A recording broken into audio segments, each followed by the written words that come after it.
Today is a monumental day for me because today I have purchased my first house. This is the first time I've been here since the closing. It closed a few hours ago. This was a battle. It was a battle from beginning to the very last couple of hours before the end. There was an item we needed in order to close, which was not present as of this morning and could have taken another 2 or 3 days potentially to show up. But it surfaced in less than 2 hours before the closing.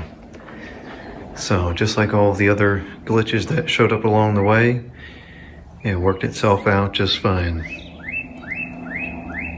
So this is the living room. This is what it looked like. Very nice room. And this is the backyard. And there's much more to see, but that's all I'm going to show for this video. This is just a quick video to capture the moment here. So that's that for this. This is the new location, and the journey here begins.